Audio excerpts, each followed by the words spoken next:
Hello student, welcoming you all in RPS Public School online class. And today I am going to take a class of class 6 and that is from the SST Civics. Students, we are going to start a topic that is, you can see very easily, features of democracy. Now we have discussed so many topics in this chapter. And we are in the chapter number 25, that is the forms of government.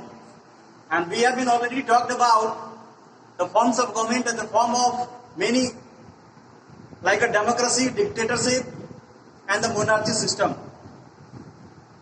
And we have talked about the monarchy system. So I just wanted to do a small recap with you. तो आज छोटी सी recap लेके आपके सामने में आया हूं और रिकैप के बाद हम लोग डायरेक्ट इस फीचर्स ऑफ डेमोक्रेसी के बारे में हम लोग जानेंगे। तो चलिए प्रारंभ करते हैं आज का टॉपिक एक छोटे से रिकैप के साथ। तो मोनार्ची सिस्टम में क्या होता था? Monarchy system is a kind of system which is ruled by the king and और द क्वीन।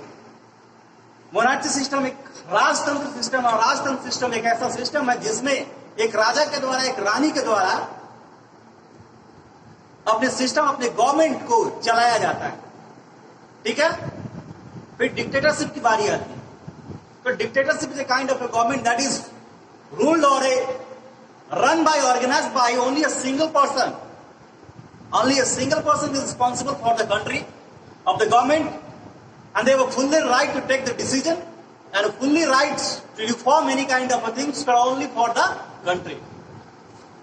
तो इस तरह से हम कह सकते हैं कि डिक्टेटरशिप एक ऐसा तरह का तंत्र होता है, एक सिस्टम होता है, गवर्नमेंट होता है, एक शासन होता है जिसमें सिर्फ एक ही व्यक्ति अपने मंत्रियों के साथ मिलकर अगर वह चाहे कि अगर उसमें रिफॉर्म करना है उसके शासन में तो रिफॉर्म कर सकता है, जो देश के लिए होता है।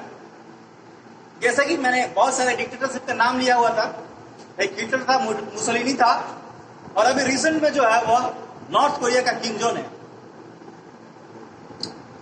फिर बारी आती है हमारा डेमोक्रेसी की। तो डेमोक्रेसी आखिरकार है क्या? देखिए, democracy form of a government which become a very popular form of a government in today's scenario in the world.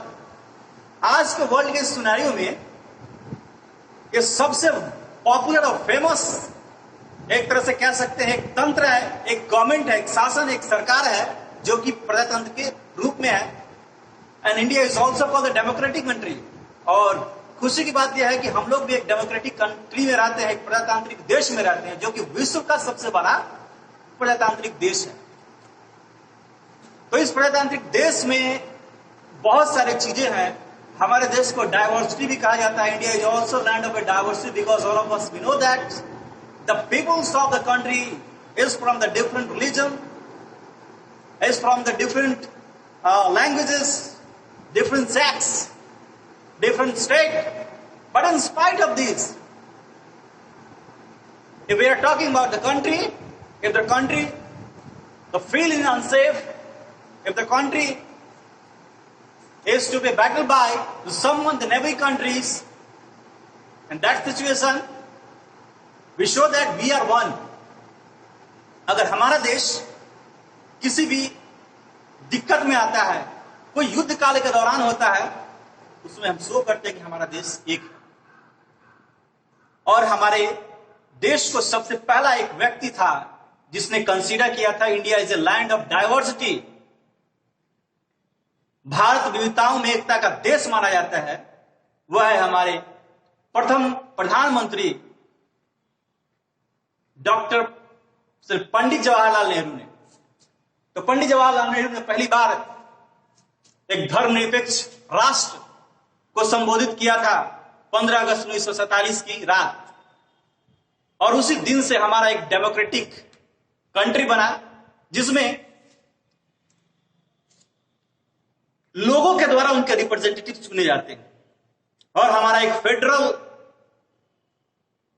Government है, और एक तरह से हम कह सकते हैं it is a kind of a thing, it is a kind of a governance where all type of people, where all that type of sections and the languages have a fully right to show their talent, and through their talent to govern their governor and also the states of the country.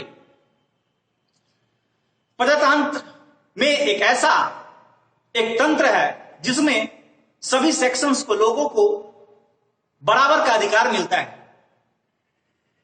इसमें लोगों के द्वारा उनके representatives चुने जाते हैं और वही रिप्रेजेंटेटिव एक गवर्नमेंट का निर्माण करते हैं और वो गवर्नमेंट वर्क करती है। किसके लिए? हमारे वेलफेयर के लिए।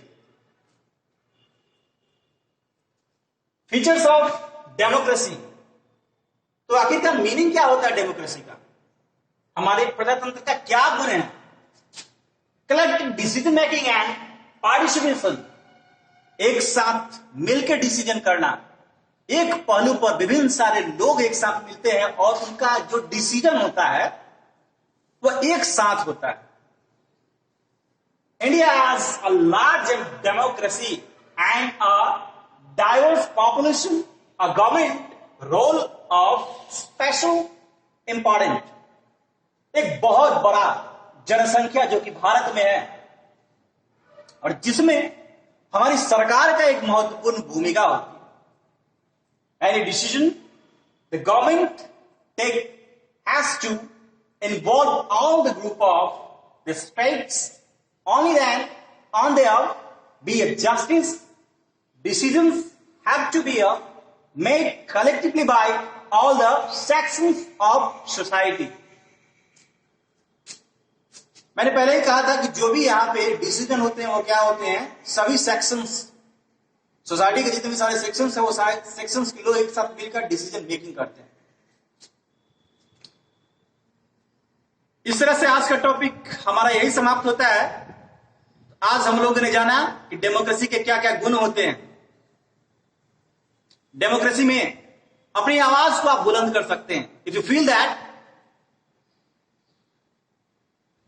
I am suffering from any kind of a matter, किसी भी प्रॉब्लम से मैं ग्रसित हूं, then you have a fully right to raise your voice.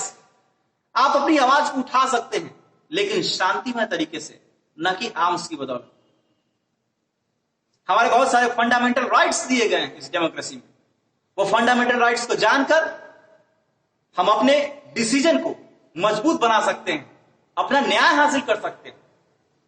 Justice को लेने के लिए हमारे भारत में 3 है। लेबर कोर्ट है, हाई कोर्ट है, सुप्रीम कोर्ट है। सबसे अपेक्स पर यानी कि सबसे सर्वोच्च न्यायालय जो है वह क्या है? हमारा सुप्रीम कोर्ट। तो आज का क्लास यही समाप्त होता है। तब तक के लिए धन्यवाद। खुश रहे, कोरोना से लड़ते और बचते दोनों रहे।